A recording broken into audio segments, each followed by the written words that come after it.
Bonjour, je m'appelle André Aluzi et je suis technicien du son. Je vais donc vous présenter en 3 parties différentes techniques de base sur le son. Alors c'est vrai que les techniques actuelles utilisent du matériel souvent assez sophistiqué, comprenant des micros pour la prise de son, du câblage, du mixage et du traitement. Voire aussi de la diffusion avec soit des haut-parleurs, soit par ondes hertziennes.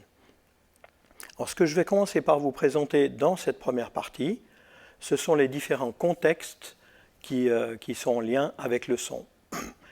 Et ces différents contextes-là vont beaucoup influencer la façon dont on va travailler, aussi bien la prise de son que le traitement du son, traitement et mixage. Le premier contexte que j'aimerais vous présenter, c'est tout le travail qui se fait en studio, ou ce qu'on appelle aussi le travail de production.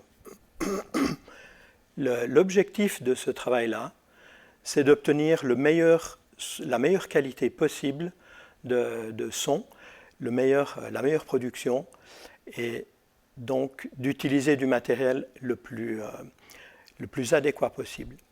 Alors, première chose qui est importante dans cette approche-là du travail de production, c'est au niveau de la prise de son, c'est d'avoir une prise de son la plus parfaite possible. Et pour ça, on va utiliser bien sûr du matériel de pointe, donc des micros assez performants, mais également une acoustique de la pièce de prise de son qui soit plutôt absorbante, le moins de réverbération possible, afin d'obtenir la prise de son la plus naturelle possible. Donc justement, les micros pour ce type de prise de son sont des micros assez chers, assez fragiles et surtout de grande qualité. Pour les outils de traitement du son lors de la prise de son studio, on va aussi trouver des outils de mixage performants et des outils de traitement très diversifiés pour obtenir évidemment le meilleur produit final possible. Une autre caractéristique va être également d'avoir beaucoup de temps à disposition, l'objectif étant d'avoir le meilleur produit final possible. Ici un petit schéma d'un studio de production. On voit effectivement d'un côté une cabine de prise de son avec des formes souvent particulières, des matériaux absorbants à l'intérieur et surtout une rediffusion du son pour l'artiste, le chanteur, qui se fait au casque. Donc le micro ne risque en aucun cas de recapter le son d'un haut-parleur. Donc ça c'est très important également, c'est qu'on essaye de capter les sons les plus naturels possibles avec le moins d'interférences possible. De l'autre côté, une cabine d'écoute, une cabine de mixage qui est souvent séparée de la cabine de prise de son pour avoir justement l'écoute la plus neutre possible. Alors, les studios d'enregistrement sont souvent des structures qui coûtent cher pour la construction, pour le traitement acoustique, ainsi que pour le matériel de mixage et de traitement. Le deuxième contexte, c'est le contexte du broadcast, où le but est de faire une prise de son pour la rediffuser par les ondes ou par Internet. Et l'objectif là, c'est d'obtenir la meilleure qualité de transmission possible, de miser également sur la fiabilité de la transmission. Alors comme dans les outils de production ou de studio, on va trouver en fait des locaux de prise de son, des pièces de prise de son avec une acoustique très amortie, une acoustique adaptée pour une prise de son la plus naturelle possible. Donc un traitement acoustique important dans la cabine de prise de son. L'autre idée au niveau de la prise de son, c'est quand même d'avoir une prise de son de proximité, mais on va rester à environ 10 cm des micros, lesquels sont aussi de grande qualité et qui permettent directement une prise de son la plus naturelle possible. Les outils de mixage, de traitement, également de grande qualité et de fiabilité pour assurer la continuité du programme. On retrouve une structure très proche du studio de production avec une cabine de prise de son, l'écoute des différents auditeurs, des différentes informations pour les différents intervenants se fait également au casque pour éviter les bruits parasites captés par les micros. La cabine d'écoute de mixage également séparée de la cabine de prise de son pour une écoute la plus neutre possible. Voici un exemple de traitement de cabine de prise de son et de cabine et de régie de mixage pour les studios de production et de broadcast, où vous allez avoir en fait beaucoup de panneaux absorbants, enfin des panneaux absorbants, en fait des panneaux posés sur les surfaces du local qui vont en fait absorber le son, soit l'absorber, soit dans les coins absorber les basses fréquences. Certaines fois des parties un peu, avec des formes bizarres qui sont en fait des diffuseurs acoustiques. En fait, dans les studios de prise de son et les régies de mixage, les matériaux de surface, ce sont eux qui vont intervenir sur la qualité acoustique et l'absorption acoustique de ces différentes cabines. Le troisième contexte, le contexte le plus délicat, c'est le live. Alors la définition du live, c'est en fait une prise de son et diffusion simultanée et amplifiée dans le même lieu. Ce qui n'est en fait pas le cas pour le studio, où entre la prise de son et la diffusion, vous avez toute l'étape du mixage, de l'enregistrement sur un support et ensuite de la diffusion. Pour le broadcast également, vous allez avoir une prise de son, et même si elle est en direct, la diffusion par des haut-parleurs va se faire chez l'auditeur. Donc ce n'est pas dans le même lieu.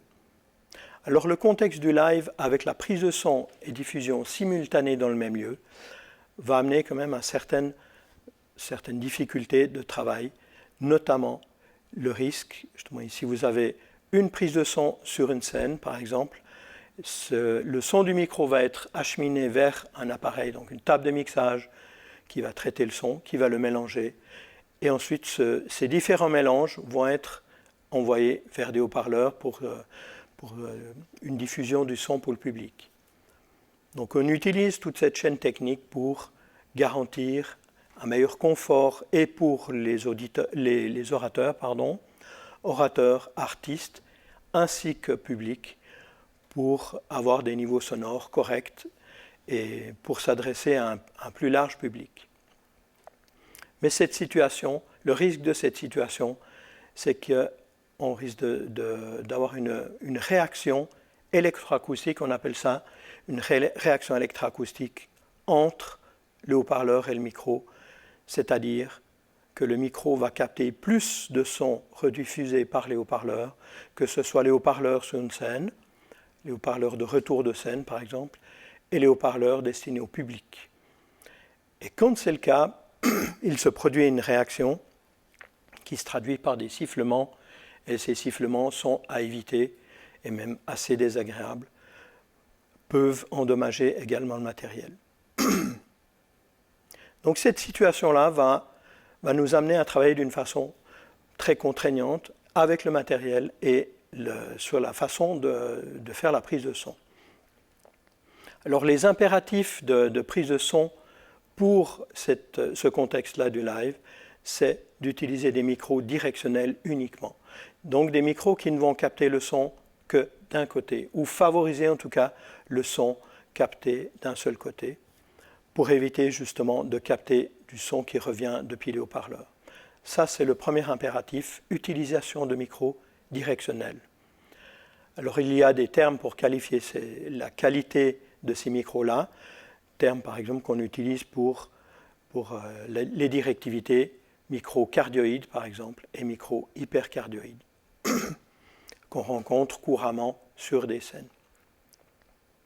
Le deuxième impératif très important, très contraignant du reste, c'est une prise de son de proximité, et on va garantir une prise de son de proximité de moins de 10 cm pour capter le plus possible de son de la source elle-même et le moins possible du son des haut-parleurs.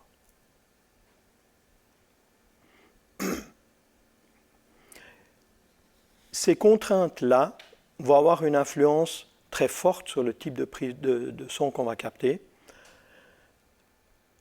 Donc l'utilisation de micros directionnels, cardioïdes, hypercardioïdes, avec certaines fois des petits signes qui accompagnent, qui sont inscrits sur les micros, qui sont imprimés sur les micros, qui définissent ces directivités. Avec les conséquences de cette façon de travailler, qui vont premièrement être ce qu'on appelle un effet de proximité, enfin en physique, c'est que quand on utilise un micro directionnel en très grande proximité, on a une amplification anormale des basses fréquences. Et donc forcément ça a une influence sur la qualité du son final. Et pour corriger ce problème-là, on va utiliser sur les tables de mixage différents outils de traitement, notamment un filtre qui s'appelle un low cut ou bien un coupe-bas pour atténuer cet effet-là. Le deuxième point important à bien comprendre, c'est que quand on fait une prise de son de proximité, de très grande proximité, on va en fait placer le micro dans une situation qui n'est pas naturelle pour l'oreille humaine. Et on va se retrouver souvent avec une prise de son partielle, et notamment ce qu'on appelle des résonances à différentes fréquences, donc un son qui n'a pas l'air naturel une fois qu'on l'amplifie. Donc pour pallier à ce problème-là, on va utiliser un correcteur sur la table de mixage qui s'appelle une égalisation, enfin l'égaliseur de fréquences, qu'on va trouver sur chaque piste pour corriger ces problèmes et retrouver au final le son le plus naturel possible. Donc en live, ce contexte le plus contraignant, l'objectif est de retrouver le son le plus naturel possible une fois amplifié et diffusé par les haut-parleurs. Une autre contrainte très importante dans ce domaine du live, qui va avoir une influence très forte aussi sur la façon dont on va travailler, c'est la contrainte temporelle. En live, on a très peu de temps pour faire les réglages et ça nécessite bien sûr de bien préparer son installation, parce que les conséquences de cette contrainte temporelle va nous amener à bien préparer une installation, avoir des méthodes de travail efficaces et de connaître les bonnes priorités de travail sur le son. Conséquences qui ne vont pas être pareilles par exemple en studio, où la contrainte temporelle n'est pas du tout la même. Évidemment, en studio, ça coûte cher de louer un studio pour une journée, même si on enregistre un seul titre, mais on va essayer de passer du temps pour produire le meilleur résultat possible. Donc on va prendre du temps. En live, on ne peut pas faire ça, donc on est obligé en fait de gérer ce temps en ayant des méthodes de travail éprouvées, d'être prêt quand on commence l'événement et de connaître les priorités. Un autre aspect à prendre en compte pour la réussite d'un événement live, c'est, ce qu'on oublie des fois, c'est premièrement, il faut que l'acoustique du lieu soit adaptée à l'événement. Alors pour la musique non amplifiée, donc par exemple la musique classique, musique avec des instruments traditionnels, on recherche plutôt une acoustique réverbérante pour que le son puisse se diffuser le plus possible vers tout le public. Par contre, dès qu'on utilise un système d'amplification avec des micros et des haut-parleurs, étape de mixage, on va rechercher une acoustique plutôt absorbante. Parce qu'on va se retrouver en fait dans un contexte d'écoute qui n'est plus le même que la musique non amplifiée. En termes de niveau sonore, on arrive en fait à des niveaux auxquels l'oreille humaine n'est pas habituée. Et pour ceci, pour que ça se passe le mieux possible, on a besoin d'une acoustique plutôt absorbante pour musique amplifiée. Musique amplifiée, conférence, voilà. En studio, par exemple, on a besoin, studio broadcast ou production, on a besoin de faire une prise de son la plus naturelle possible. Et dans ce contexte-là, on a besoin d'acoustique absorbante. Deuxième point à prendre en compte pour la réussite d'un événement, c'est le niveau sonore adapté au contexte et au public. Et cet aspect-là est très culturel et dépend beaucoup des habitudes de chacun, voire même dans une société entre la jeunesse et les personnes plus âgées. On n'a pas les mêmes habitudes d'écoute et pas les mêmes besoins de confort sonore lors d'un événement amplifié. Donc ça, c'est un aspect à prendre en compte quand on travaille par exemple en live. Un autre point important, c'est bien sûr la qualité des intervenants. Puis ça, je pense que vous allez être les premiers à vous en rendre compte. Et disons là, en principe, on se rend facilement compte si c'est de bonne qualité, de qualité moyenne ou de mauvaise qualité. Donc là, en principe, on ne va pas mettre la faute ni sur la chaîne technique, ni sur la personne qui gère cette chaîne technique. Pour la musique, il y a un autre point important, c'est en fait comment les différents instruments vont s'harmoniser. La qualité d'un groupe, bien sûr, et ça ne dépend pas que de la qualité des différents intervenants, mais aussi de la qualité des arrangements. Qu'un concert soit réussi ou pas, par exemple, ne va pas dépendre uniquement du matériel, mais si, par exemple, les compositions, les arrangements ne sont pas de bonne qualité, le concert, ça ne nous laissera pas forcément une bonne impression du résultat final. Alors évidemment, la qualité du matériel technique est importante, mais aujourd'hui, on peut bien se rendre compte d'une chose, c'est que le matériel professionnel est au-dessus de tout soupçon. C'est-à-dire qu'on a du matériel très performant, aussi bien sur la prise de son, sur le mixage, traitement, que sur la diffusion. La qualité du matériel aujourd'hui a beaucoup augmenté et permet une quantité de traitement impressionnante avec des prix qui sont de plus en plus abordables. Donc pour le matériel professionnel, je dirais cette chose-là, c'est que la qualité du matériel est de toute façon bonne. Alors évidemment, le dernier point, c'est qu'il faut que les compétences des personnes qui gèrent toute cette chaîne technique soient bonnes. Et c'est pour ça que je vous encourage également à vous former le plus possible pour comprendre le fonctionnement d'une chaîne technique, pour gérer une chaîne technique, et pour apprendre finalement comment fonctionne le matériel. Alors, le fonctionnement du matériel, c'est des choses qui s'apprennent simplement. Et l'objectif d'apprendre le fonctionnement du matériel, c'est que finalement, vous puissiez travailler sur la matière, sur le son, que ce soit en studio, en broadcast ou en live. J'ai encore juste présenté quelques notions de base sur le son, et des notions que vous allez rencontrer tout au long de votre travail sur le matériel, sur l'étape de mixage, sur les différents appareils de traitement, sur les modes d'emploi des appareils.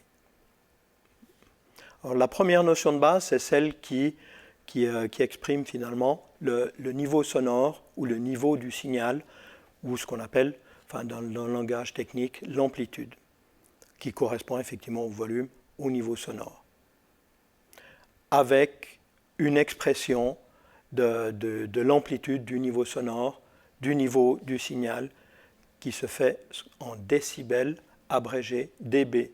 Donc cette indication-là, chaque fois que vous la voyez sur du matériel, c'est une indication qui est en lien avec un niveau soit sonore sur un appareil de mesure, soit un niveau électrique sur une table de mixage, voire même sur un ordinateur.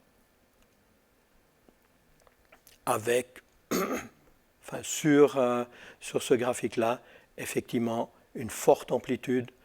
En musique classique, par exemple, on va parler de forte, et puis quand le niveau est beaucoup plus bas, on va parler de piano ou pianissimo.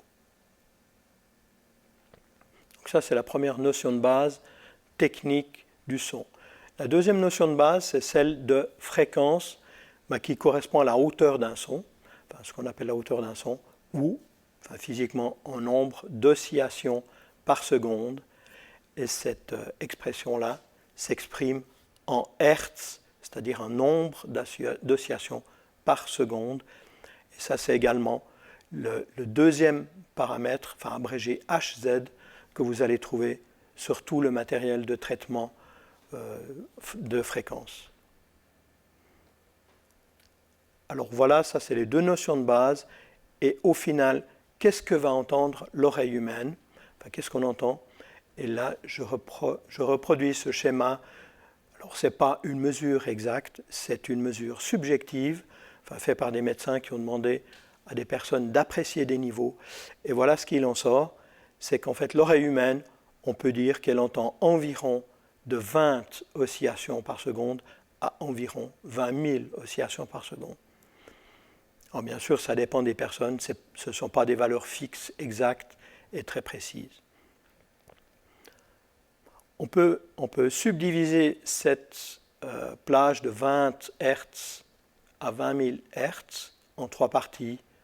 Donc de 20 à 200, on va parler de basse fréquence. De 200 à 2000, on va parler de fréquence moyenne. Et de 2000 à 20 000, on va parler de fréquence aiguë. Alors ces valeurs-là, 200 et 2000, peuvent être sujets à variabilité suivant les personnes. Mais voilà ce qu'entend l'oreille humaine en termes de fréquence. Maintenant, en termes de niveau sonore, c'est un peu plus compliqué, parce que l'oreille humaine, évidemment, elle n'est pas du tout linéaire. On a, avec le premier trétier ici, ce qu'on appelle le seuil d'audibilité, c'est-à-dire là où on commence à percevoir des sons, et on constate que là où l'oreille humaine est la plus sensible, c'est dans les fréquences moyennes. Alors bien sûr, l'oreille humaine, c'est fait pour entendre des sons, mais principalement, évidemment, un interlocuteur qui va s'adresser à nous. Donc pour la voix, et là où il y a le plus d'énergie dans une voix, par exemple, c'est dans les fréquences moyennes. Première constatation. Ensuite, si le niveau sonore augmente, on arrive jusqu'à une autre limite qui là est la limite de fonctionnement de l'oreille, c'est le seuil de douleur. Alors évidemment, il existe des sons plus forts, mais après, ce qui risque d'arriver, c'est la destruction de l'oreille. Puis ça, ce n'est pas souhaitable.